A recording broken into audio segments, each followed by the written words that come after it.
away, days burn, disintegrate, years roll along and fade. Don't let them slip away. Right here, right now, today. These are the good old days. Right here, right now, today. Hey, these are the good old days.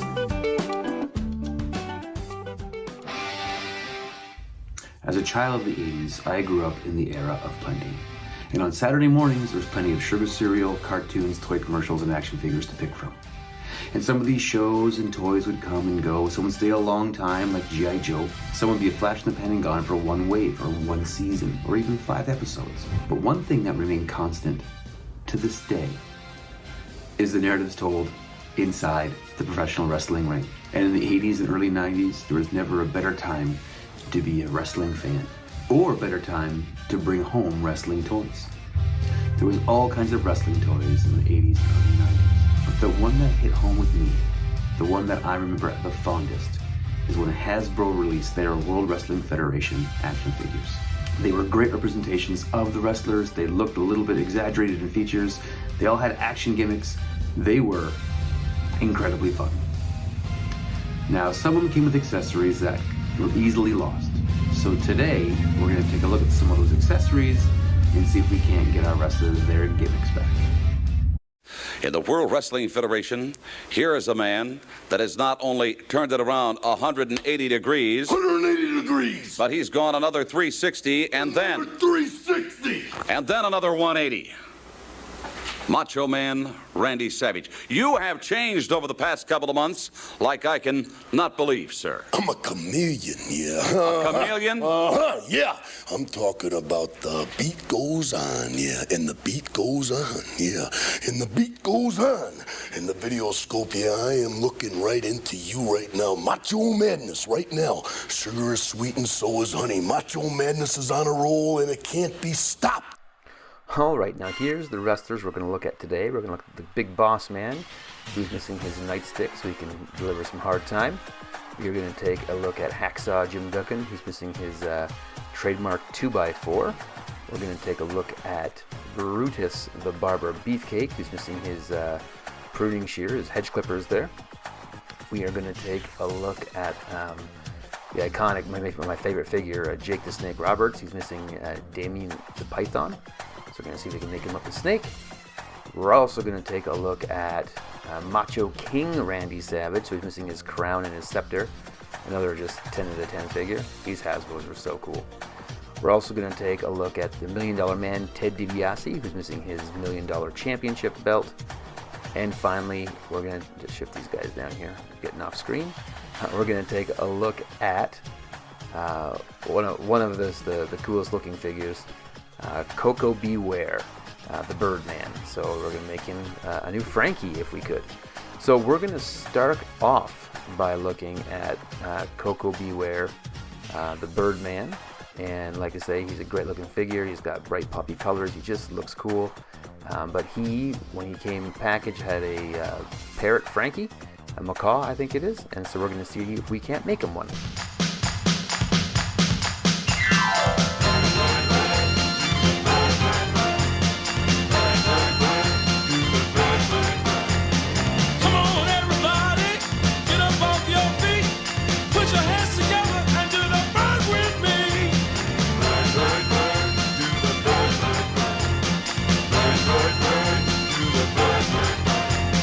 Everybody get up, everybody get down. You better stretch yourself.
Alright, and here is Frankie, and I think he turned out great. We did a two-part print here, so we got the blue and the yellow, and we got a nice fade in the wing.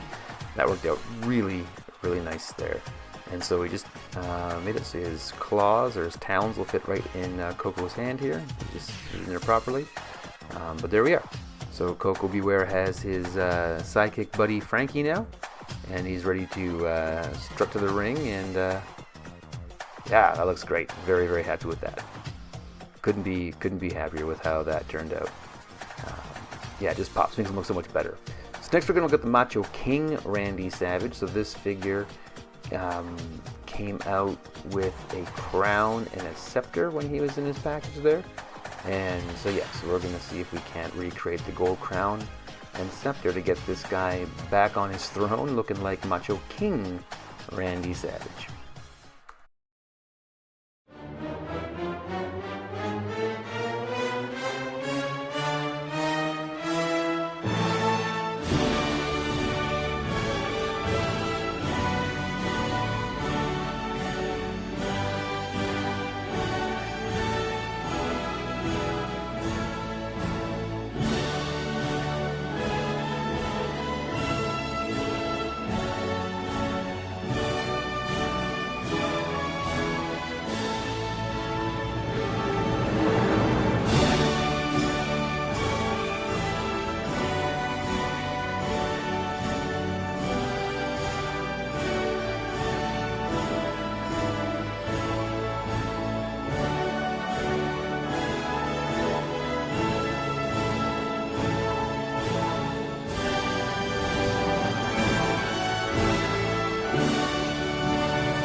Alright, and the crown and the scepter turned out just fantastic. I'm so happy that the crown turned out so good. This is Macho right there on the front. And it fits on his head just nice, a little snug, but it fits real good. Perfect. Ah, he looks so good. I love getting this figure as a kid. I just thought it was the coolest thing. And then here's his scepter, so you can rule, but also smash it over the Ultimate Warrior's head if need be. And it just fits in his hand like that. And I am thrilled with how this guy looks. So now we're going to move on to the big boss man, the police officer of the WWF. And he was missing his nightstick that he would beat people with. And it was right there in this package, so we're going to see if we can't make him one. Take a trip down to Cobb County, Georgia. You better read the signs, respect the law and order. You'll serve hard times. You'll be serving hard times. You know the big boss man will make you walk the line. You better watch out for him. You'll be serving hard times. He carries a big stick, a ball and chain too. You're looking for trouble. He'll be coming after you. You'll serve hard times. You'll be serving hard times. You know the big boss man. That was a fairly simple build, but it is so cool to have him have his nightstick back. And however you want to hold it to inflict pain and suffering on those who gets in his way, it all works. And this is great. I love having the nightstick back at the Bossman. Everybody lost this thing. It was so quick and fast to lose, so it's great to have it back. The next one we're going to look at is another simple one, or simple-ish. It's Hacksaw Jim Duggan, so it's just a 2x4 that he came with, but it was detailed like it was an actual piece of wood. So we're going to see if we can't recreate this 2x4 look.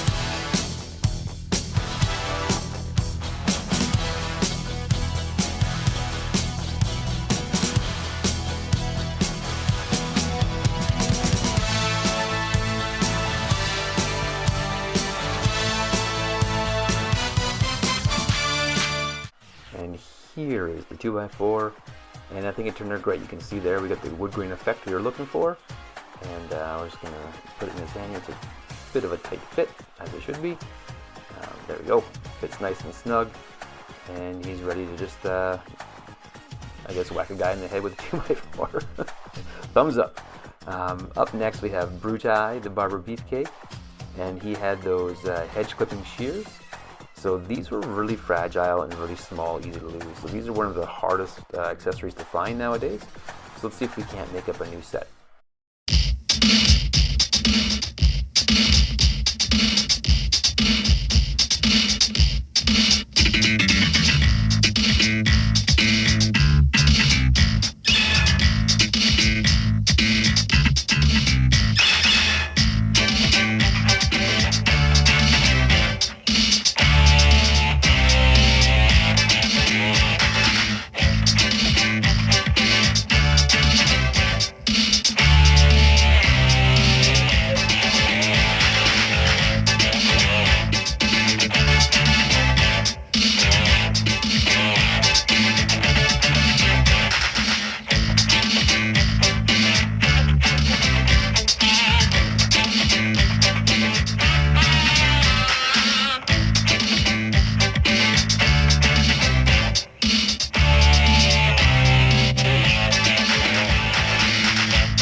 Alright, now with these, to get the colors right, I printed off the blades as a separate piece with these handles that are just going to slip in like that, and then that'll give us nice clean lines and a good color pop.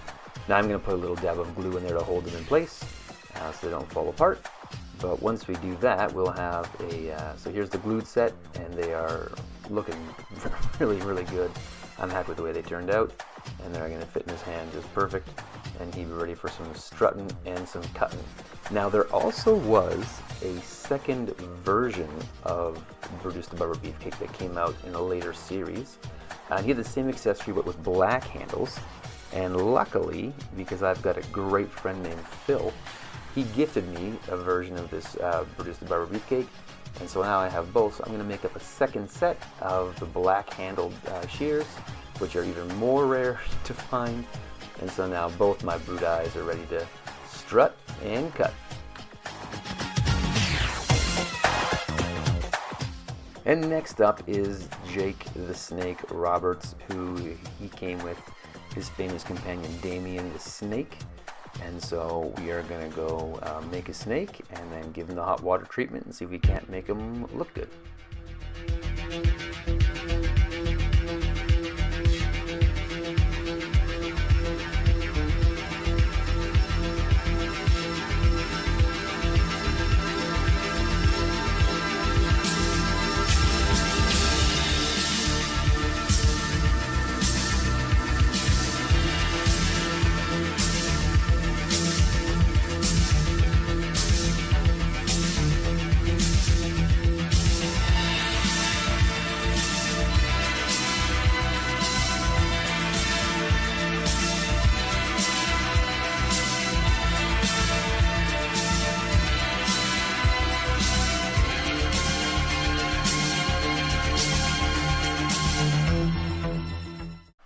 So get our favorite mug of hot water. We just boiled it as if we were making tea. And we're going to grab the snake that we've made.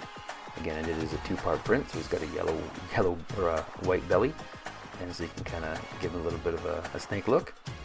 And then we're just going to slowly mold it and shape it in the hot water around Jake's neck to give it that iconic snake look.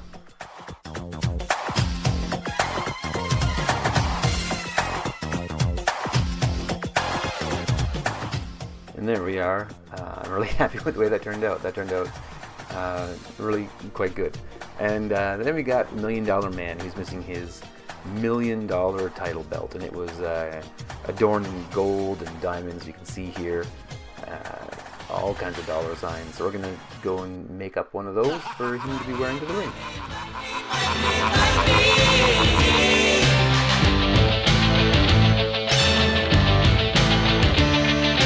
Everybody's got a price. Everybody's gonna pay. 'Cause the $1 Million Man always gets his way. Money, money, money, money, money.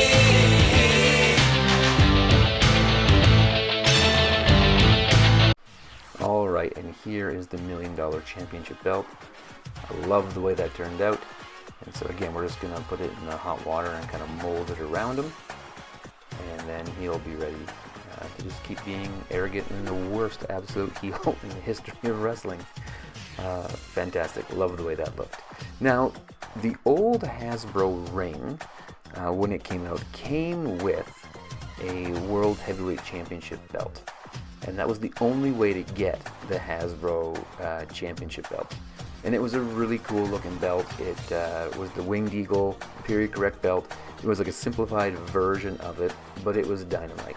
And in my last Hasbro video when I restored the ring, I also made a version of that belt. But Hasbro never gave us a version of the iconic and best looking belt, the Intercontinental title from that era, or the Tag Team Championship belts from that era. So I'm going to now try and make up our own Hasbro versions of those ones.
So here is the Intercontinental belt, and I love it. I think it looks great.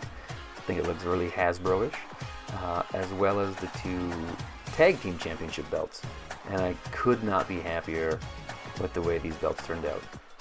Now also, but in this era, the Ultimate Warrior wore a yellow Intercontinental belt to WrestleMania 6 that became iconic. And then for one match, he wore a purple Heavyweight Championship belt. But in that match, he lost it to Sergeant Slaughter, who then took promo pictures with it for WrestleMania. So this belt is really associated with Slaughter.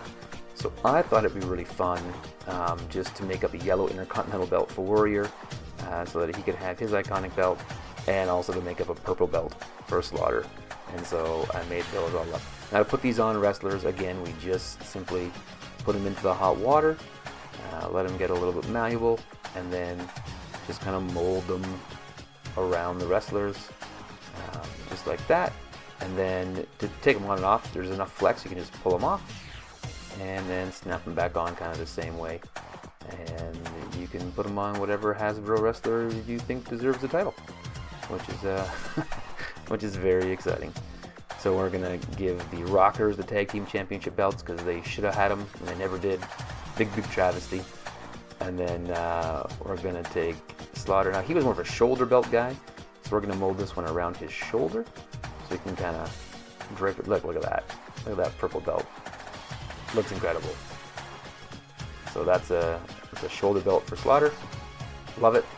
And then we'll give the Warrior his yellow Intercontinental belt, and and I love these belts. I love the way they turned out. I think all the figures and accessories today are looking fantastic.